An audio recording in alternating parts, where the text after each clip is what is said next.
Bismillahirrahmanirrahim. Alhamdulillah, wassalatu wassalamu ala Sayyidina Muhammad wa ala alihi wa ashabihi wa sallim, amma ba'd. Dira sy voninahitra atolotsika ny Allah subhanahu wa ta'ala, ary tsodrano sy fandriampahalemana atolotsika ny Muhammad sallallahu alaihi wasallam sy ireo fianakaviany, mpanaradia azy ary ny mpino silamo rehetra mandrafitsangany andro farany. Alhamdulillah, nomeny Allah subhanahu wa ta'ala tombonandro tsika nahatratran'izao volana Ramadan izao.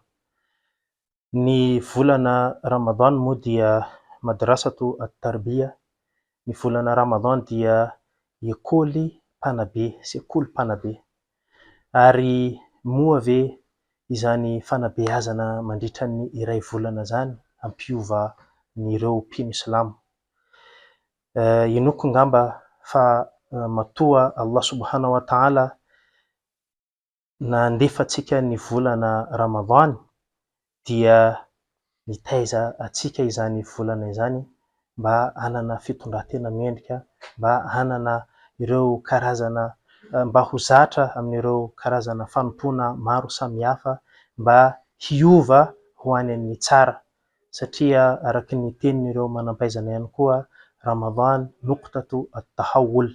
Ny volana Ramadan dia point de départ amin'ny fiovana. Zany hoe raha te hiova zany ny olona tsirairay avy amintsika dia volana Ramadan zany zao tia fotoanan'ny fiovana. Androany moa inshallah dia iresadresaka itsika mahakasika ny qiyam al-layl. Fa iverenako kely ihany ilay teny teo hoe ny volana Ramadan dia mpanabean'ny mpino Islamo.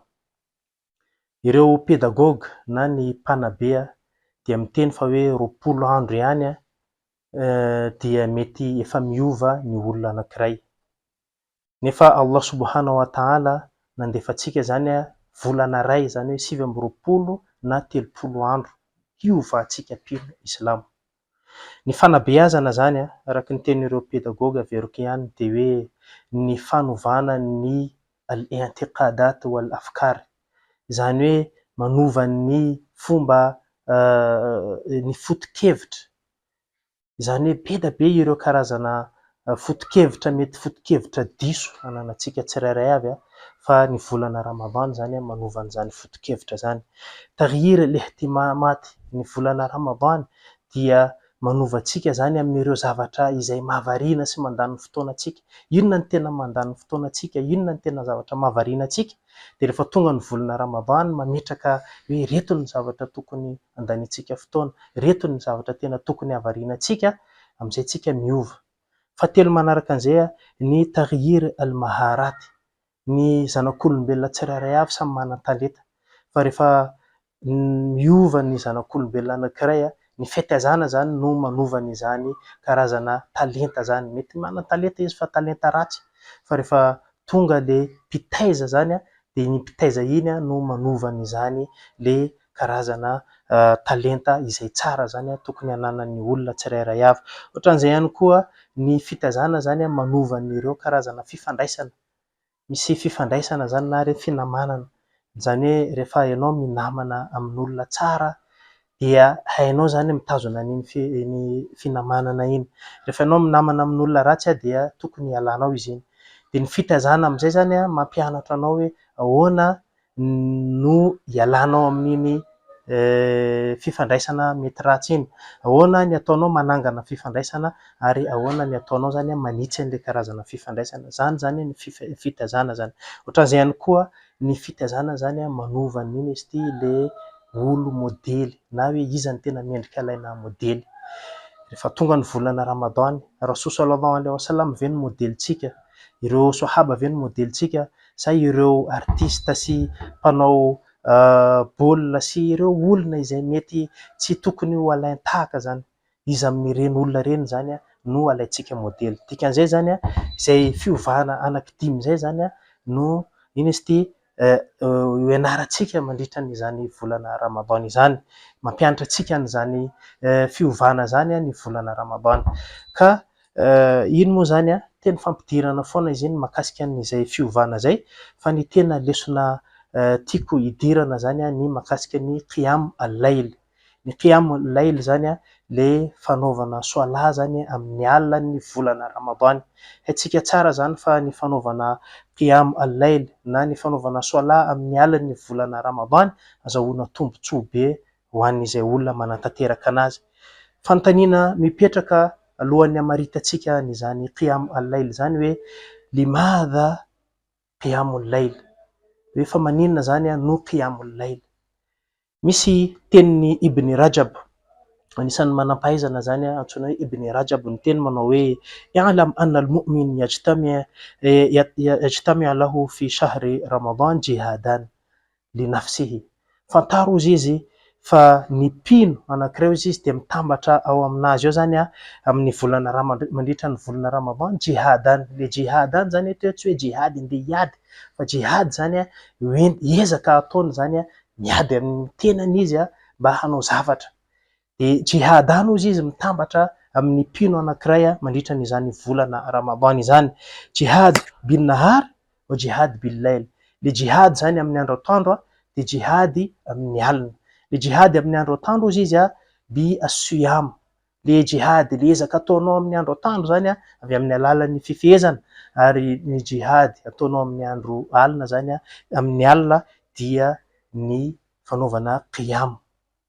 Dikan'izay raha vitatsika zany ny manambatra an'ireo jihady anankiroa ireo amin'ny tenantsika, miezaka ny tenantsika mifehy amin'ny atoandro dia amin'ny alina manao qiyam al-layl dia fantaro zany fa Allah subhanahu wa ta'ala ame valosoa anao zany.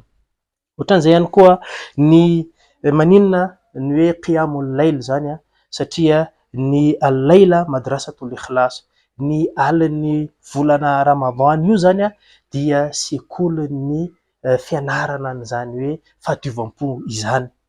Misy Ibn Mas'ud, anisan'ny sahaba, Ibn Mas'ud zany mpanaradiam-paminany, ny teny manao hoe fadlu salati al-layl ala salati an-nahar ka fadli sadaqati sirri ala sadaqati al-alaniya. Ny tombotsoan'ny fanaovana soala amin'ny atoandro izy izy, amin'ny alina izy izy sy ny fanaovana soala amin'ny atoandro dia mitovy amin'ny sadaqati sirri, mitovy amin'ny fanaovana fanomezana amin'ny miafina sy ny fanomezana ampahabemaso na baribary. Izany hoe rehefa ianao manao fanomezana ampahabemaso tsy mitovy amin'ny fanaovanao an'le fanomezana miafina. De ohatran'izay ihany koa rehefa ianao manao soala amin'ny alina zany anatin'ny aizina tsy mitovy an'le soala izay ataonao amin'ny atoandro, tsy mitovy zany izy ireo. Ohatran'izay ihany koa zany anisan'ny hoe limadha qiyam al-layl, fa maninona no atao hoe qiyam al-layl zany, fa maninona ny hoe qiyam al-layl zany no ataontsika amin'ny alan'ny volana Ramadan, satria ny qiyam al-layl zany shukr. Ny fanaovana an'izany qiyam al-layl zany dia fisaorana any Allah subhanahu wa ta'ala. Rasul sallallahu alaihi wasallam navy nitatitra Sayyidatu Aisha radhiyallahu anha hoe Rasul sallallahu alaihi wasallam izy izy mitsangana amin'ny alina izy ka mivonto ny tongony. De avy eo izy niteny tamin'ny Rasul sallallahu alaihi wasallam hoe ya Rasulallah, tsy mety ve raha ohatra ka mba maka-aina kely ianao, ny tongotranao efa mivonto, ny fahotanao nefa efa voafafa daholo na le taloha na le hoavy. De avy eo niteny Rasul sallallahu alaihi wasallam afala akuna abdan shakura, za ve tsy mendrika ho mpanompo mahay mankasitraka any Allah subhanahu wa ta'ala. Nameny fahasoavana zany fa fany fahotako rehetrarehetra taloha sy ny hoavy de mba fiderana anazy zany, fisaoranao anazy izany fitsanganako manao qiyam al-layl zany, eny na de mivonto aza ny tongotro. Dikan'izay zany, zay ny antony anaovantsika an'le qiyam al-layl. Ny qiyam al-layl moa zany sharaful mu'min. Rasul sallallahu alaihi wasallam de teny hoe ny fanaovana qiyam al-layl izy dia voninahitry ny mpino. Be da be zany ireo antony mahatonga antsika zany hanao an'izany qiyam al-layl zany, fa reny zany sombintsombiny ahatonga antsika zany ho hazoto hanao an'izany qiyam al-layl zany satria ny fahafantarantsika ny tombotsoan'ny fanaovana qiyam al-layl zany vao maika zany mampazoto antsika zany. Ka mangataka amin'ny Allah subhanahu wa ta'ala omeny fahafahana antsika zany inshallah havitana tanteraka an'izany qiyam al-layl zany. Ary ty moa zany ny dingana voalohany ny mahakasika an'izany qiyam al-layl zany, nefa mbola ho avy foana zany ny mahakasika ny tohany mahakasika an'izany qiyam al-layl zany, ny tombotsoan'ny fanaovana qiyam al-layl, ny fomba anatanterahana an'izany qiyam al-layl zany.